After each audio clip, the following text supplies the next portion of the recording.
Bonjour à tous. Alors aujourd'hui, je vous propose un extrait du CRPE 2018. C'est la deuxième partie, groupement 4. Et c'est l'exercice 3. On est sur des probabilités. Et on a 2 dés équilibrés, mais assez étranges.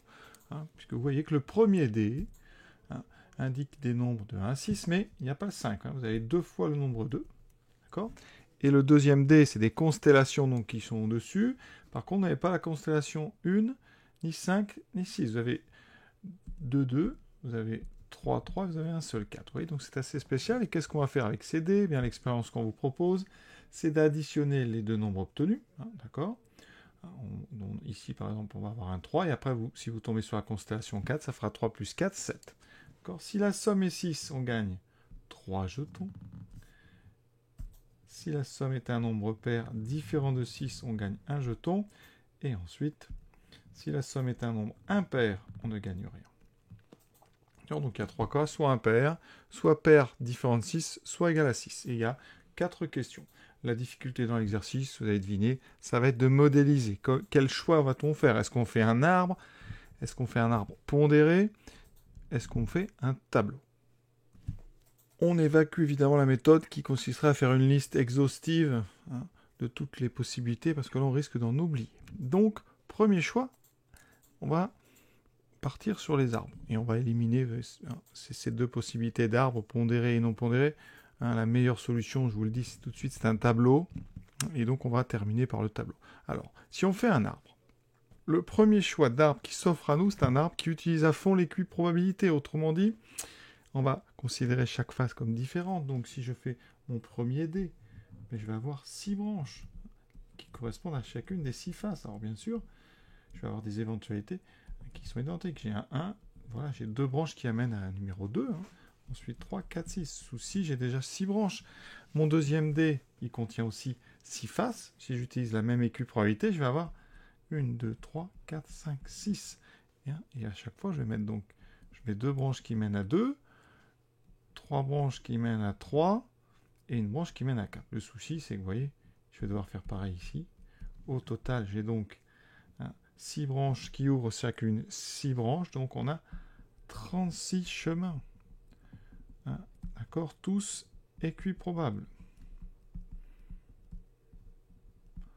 Donc à condition d'avoir un peu de temps, effectivement, vous voyez, on pourrait. Donc après, on fait la somme. Donc ici, le premier chemin, 1 puis 2, ça me donne une somme de 3. 1 puis 2, ça fait 3 aussi. 1 puis 3, ça fait 4. 4, 4, 5. Et il faudrait faire ça pour chacun chacun des 5 autres chemins. Alors, le souci, ça fait beaucoup de choses et on n'optimise vraiment pas là notre travail, donc on va éviter de faire ça. Mais ça n'est pas interdit, vraiment. Donc ici, alors je ne vais pas représenter tout, je vais vous donner juste les nombres. Alors là, j'ai un 2 au lieu d'un 1, donc finalement, je vais trouver ici les mêmes, mais avec un de plus, donc ça peut être facile à faire. Ensuite, ici, c'est la même chose, donc je retrouve encore 4, 4, 5, 5, 5, 6. Ici, je rajoute 1, donc je vais avoir 5, 5, 6, 6, 6, 5. Pour le 4, je rajoute encore 1. Donc, ça va me donner, je vais l'écrire ici. Je rajoute 6, 6, donc 7, 7, 7, 6. Mais vous voyez, c'est pas pratique, ça fait beaucoup de nombres. Et pour le dernier, je dois rajouter 2. Donc ici, j'ai 6, ça fait 8, 8, 9, 9, 9, 8. Vous voyez ? Et comme ça, vous avez les 36 sommes qui peuvent apparaître et vous n'avez plus qu'à compter celles qui vous intéressent. Mais ça, on va oublier, trop long. On peut après utiliser un arbre pondéré. C'est-à-dire que chaque branche aura une probabilité différente d'être empruntée. Et donc ici, le 1, je vais le mettre une fois. Le 2, je vais le mettre une fois. 3, 4 et 6. Donc, il faut par contre calculer des probabilités avant de remplir. Ici, donc, le 1, j'ai une chance sur 6, donc probabilité 1 sur 6. Le 2, par contre, j'ai 2 sur 6.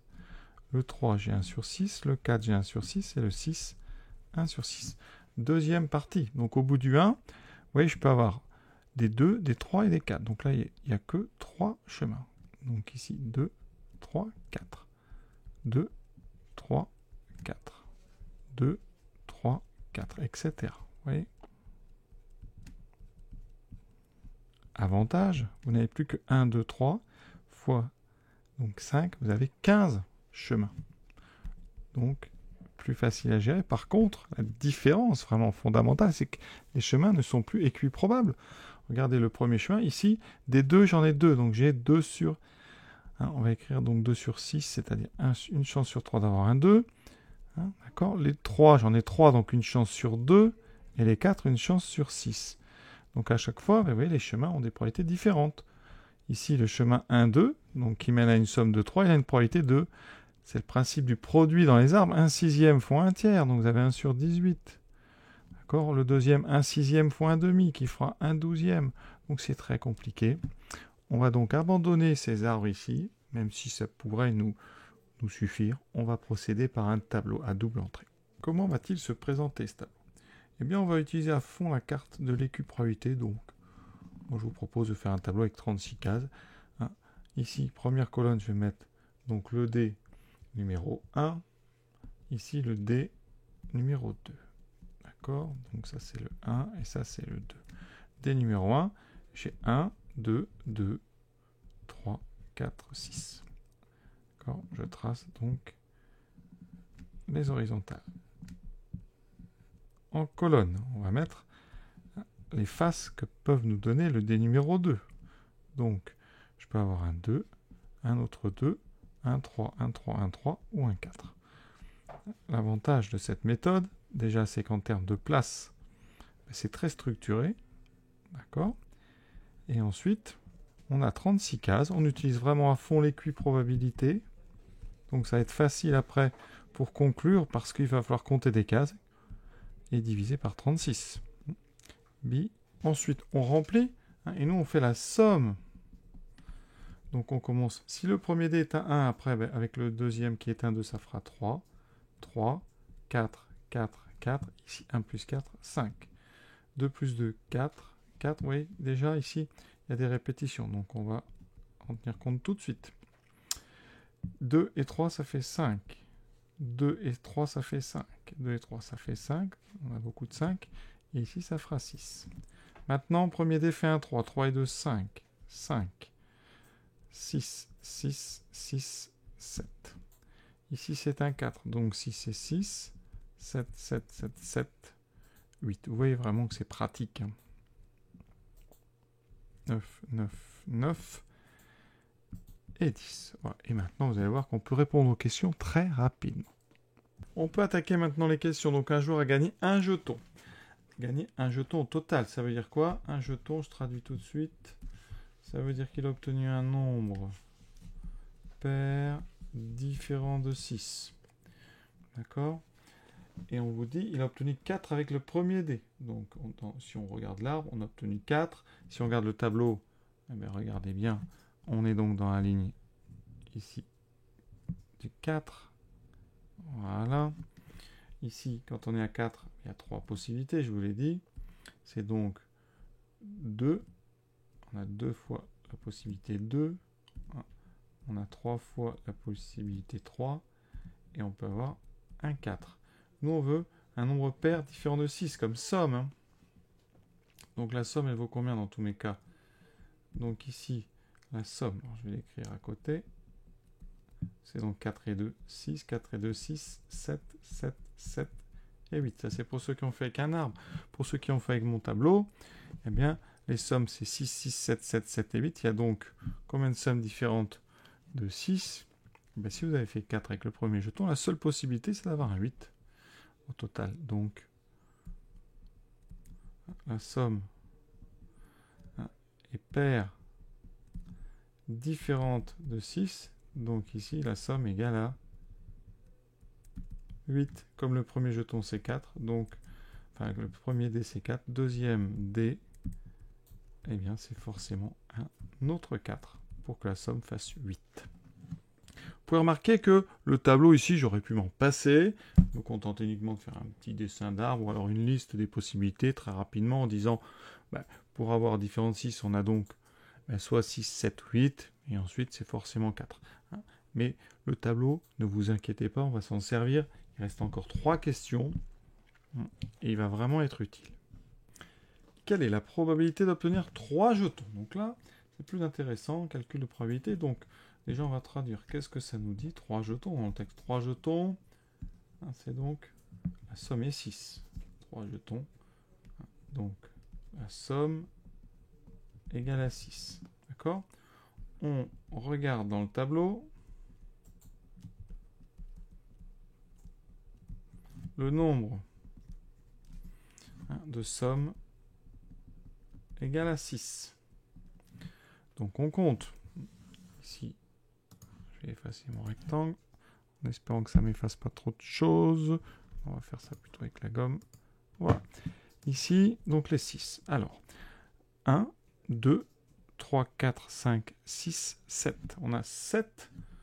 On a 7 fois une somme égale à 6 sur 36 possibilités, toutes équiprobables.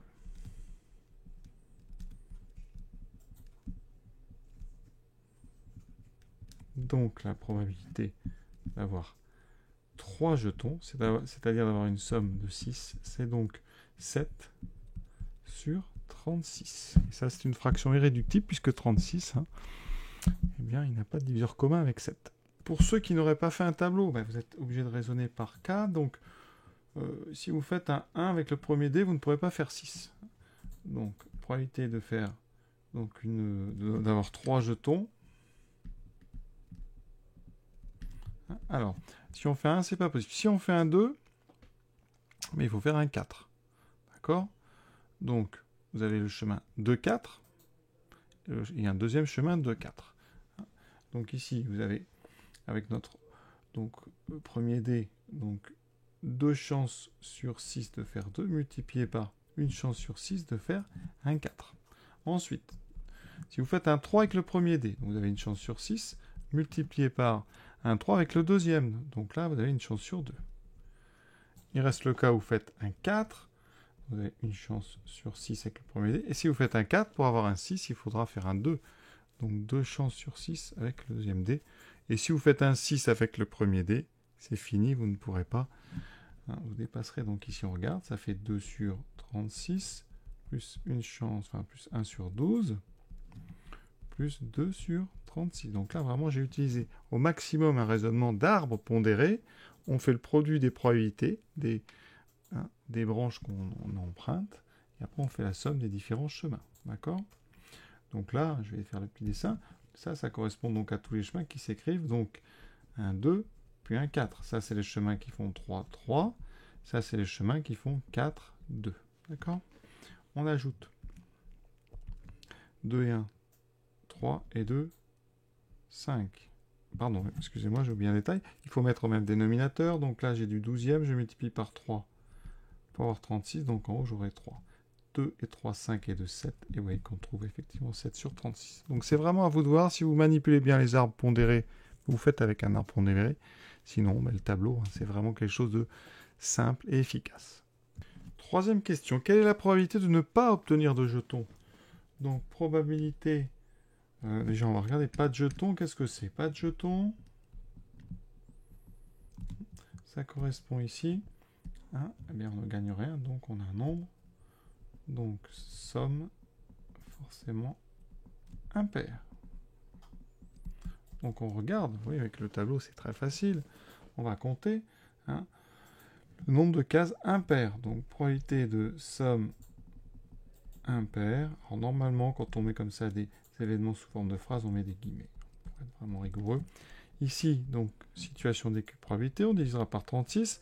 Et donc, c'est le nombre de cases qui vont tomber sur une somme impair. Donc on compte les 3 et les 7 et les 5. Voilà. Donc 1, 2. Je vais les entourer si vous voulez. Mais donc 1, 2, 3, 4, 5, 6, 7, 8, 9, 10, 11, 12, 13, 14. Donc 14 sur 36. On simplifie par 2. Donc 14 c'est 7 fois 2. 36 c'est 18 fois 2. On divise. Donc on simplifie par 2. Il me reste 7 sur 18. On a donc une probabilité de 7 sur 18 d'avoir une somme impaire et donc de ne pas avoir de jetons, c'est-à-dire de ne rien gagner. On aura donc le nombre de cases qui tombent sur une somme impaire divisé par le nombre de cases au total, c'est-à-dire par 36. On est en situation d'équiprobabilité, hein. Donc on va les entourer pour être sûr de ne pas en oublier. 1, 2, c'est donc, je prends que les nombres impairs. 3, 4, 5, 6, 7, 8, 9, 10, 11, 12, 13, 14, 15, on n'oublie pas les 9, 16, 17, 18. Donc ici on obtient 18 sur 36. On simplifie par 2, hein, parce que 18 c'est 2 fois 9, 36 c'est 2 fois 18. Il y a encore mieux que ça d'ailleurs. Hein, mais sinon, oui, ça fait 9 sur 18. Ça fait 1 demi, mais encore mieux, hein, 36. Je vais faire ça comme ça sera beaucoup mieux. Hein. 36, c'est donc 18 fois 2, et on simplifie donc par 18. Il reste, dans tous les cas, 1 demi. Pour ceux qui n'auront pas fait d'arbre, alors, un petit peu plus long quand même, parce qu'il y a beaucoup de possibilités. Donc, si vous faites un 1 avec le premier dé, vous avez forcément, donc ici, donc, on fait un 1, puis, donc ici, un nombre. Forcément, si on doit avoir une somme impaire, si je fais 1, j'ai forcément 4 ou 2. 4 ou 2. D'accord?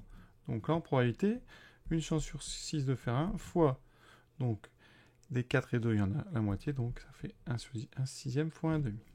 Ensuite, si je fais un 2 avec le premier dé, pour avoir une somme impaire, je devrais faire un 3 obligatoirement avec le deuxième. Donc les deux, premier dé, j'ai donc 2 chances sur 6, une chance, donc on va laisser sur 6, 2 chances sur 6. Et ici le 3, c'est une chance sur 2. Si je fais maintenant un 4, je dois faire un nombre impair, donc là je dois faire encore le 3. Le 4, j'ai une chance sur 6, donc fois une chance sur 2. Il me reste un 6. Si je fais un 6, je veux une somme impaire, je prends encore le 3. Et donc ici, j'obtiens donc 6 et 3, donc ça fait une chance sur 6 fois une chance sur 2. Et j'ai oublié un cas, j'ai oublié le 3. Donc si je fais un 3, j'obtiens forcément un nombre pair, donc 4 ou 2. Et j'obtiens donc ici une probabilité de 1 sur 6 fois 1 sur 2. Et on va faire la somme de toutes ces possibilités. Donc avec la somme, ça va faire donc, tout est sur 12. Donc on ajoute, on a donc tout sur 12. Là j'ai 1, plus 2, plus 1, plus 1, plus 1. Ça fait combien ça? Ça fait donc 3, 4, 5, 6 sur 12. Et on trouve un demi, vous voyez. Donc ça marche, vous pouvez le faire, c'est un petit peu plus long. Hein, parce que vraiment le tableau, une fois qu'il est fait, vous voyez, les résultats sont quasiment directs, instantanés. Dernière question, quelle est la probabilité d'obtenir au moins un jeton? Alors, quand vous avez des probabilités avec au moins, il faut passer par le contraire. La probabilité donc de au moins un jeton, on prend le contraire. Le contraire de au moins 1, c'est aucun. Donc ça sera 1 moins probabilité de aucun jeton. Et ça tombe bien, hein, parce qu'aucun jeton vient de le faire, c'est 1 demi. Donc ici, hein, aucun jeton, c'était une somme impaire. Hein. C'est ce qu'on avait fait, hein, probabilité de aucun jeton. Et donc on a 1 moins 1 demi, c'est-à-dire 1 demi. Donc assez simple, mais il faut penser à faire par le contraire. Sinon, vous allez devoir faire chercher dans le tableau tout ce qui mène à au moins un jeton. C'est-à-dire tout ce qui ne donne pas donc une somme impaire. Et voilà pourquoi. Hein. Au lieu de compter les sommes impaires, on doit compter les sommes paires. Vous en avez compté 18 impaires. Donc si j'avais compté ici 1, 9, 10, 11, 12, 17, il y a 18. Un case qui tombe sur un nombre pair, on aurait pu faire comme ça. Hein, en faisant donc 18 cases sur les 36. Donc on trouvait un demi sans passer par le contraire. Parfois ça va aussi vite, c'est à vous de juger. Mais vraiment, pensez-y, dès qu'on a au moins, on peut vraiment procéder par le contraire sans trop de difficultés. Voilà. Cet exercice est terminé. C'était pas si facile que ça parce que la modélisation, vous voyez, ceux qui ont fait un tableau peuvent répondre vite, ceux qui font dans l'arbre peuvent être un petit peu perturbés. Voilà. Donc exercice intéressant. Je vous souhaite une bonne fin de journée à tous. À bientôt.